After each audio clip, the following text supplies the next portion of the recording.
Hello बच्चों, कैसे हो। Welcome my YouTube channel study of Hindi.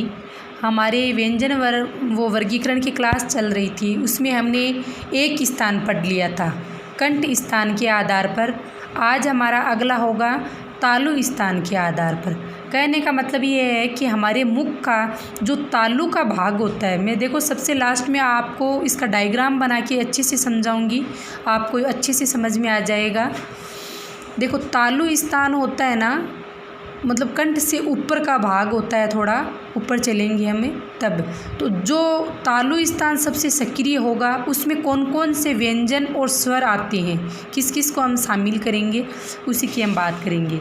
कंठ हो गया था हमारा पहले, अब आज है तालु स्थान। तालु स्थान में देखो ए आ तो कंठ में आ गया था। अब आगे सीक्वेंस से अगर लिखे वैसे स्वर को तो भी ए आ के बाद में ई आता है, और तालु हमारा सेकंड स्थान मानेंगे हम। तो ई स्वर है वो तालु स्थान में आएगा। कहने का मतलब ये ई का अगर हम उच्चारण करेंगे तो जिस भाग पे ज़्यादा जोर पड़ता है वो तालु स्थान होता है, ठीक है। ई च वर्ग, वही बात, वो कै वर्ग में वो पांचों आए थे, उसी हिसाब से च वर्ग में भी ये च छ ज झ ये आ जाएगा, ठीक है।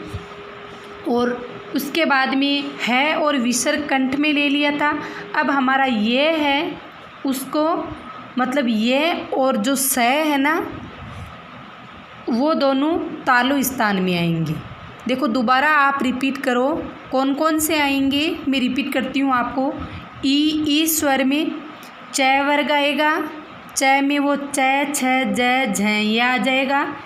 फिर आगे व्यंजन में चले तो ये आ जाएगा, और ये स, जो देखो ये शंकर वाला स होता है, उसको हम तालव्य स भी बोलते हैं। आगे हमारी ये चीज़ें काम में आएगी, अभी याद की हुई है वो, है ना। तालु स्थान में ये चीज़ें आएगी।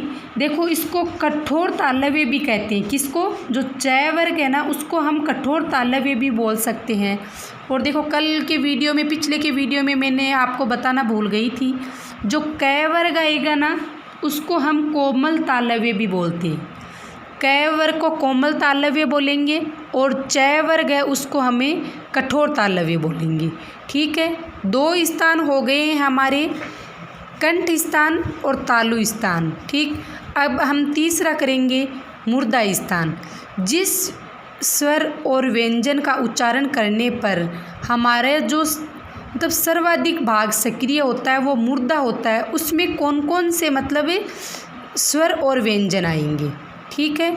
अब देखो ए आ ई की तो बात हो गई थी, है ना।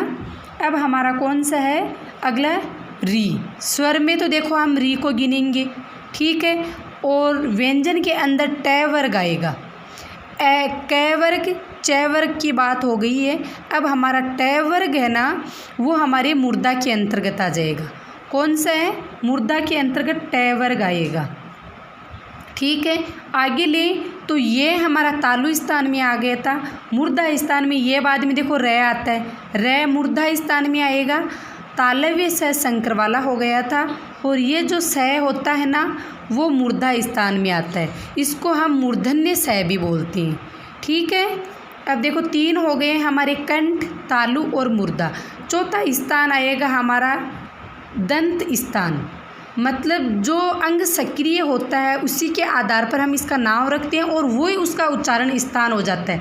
जैसे कै वर्ग को हम कंठ्य वर्ग बोलेंगे, च वर्ग को हम तालव्य वर्ग बोलेंगे, और मूर्धा में ट वर्ग आ जाएगा, ठीक है। अब दंत में देखो कौन कौन से शामिल करेंगे, एक तो री, आगे आएगा हमारा तय वर्ग, तय वर्ग में वो तय थ द ध न पाँचों आ जाएंगे।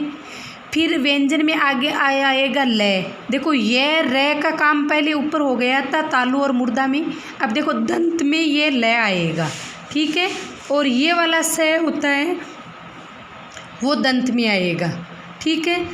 ये स वो तालव्य स बोलेंगे, इस स को हम मूर्धा बोलेंगे। इसमें हल्का सा मतलब डिफरेंस होता है बोलने में, हल्का सा इसमें थोड़ा बहुत फ़र्क होगा, उसी आधार पर, उच्चारण के आधार पर इसको अलग अलग भाग में रखेंगे, और इसको हमें दंत्य स बोलते हैं, ठीक है बच्चों। आगे का हम आगे की क्लास में देखेंगे। ओके।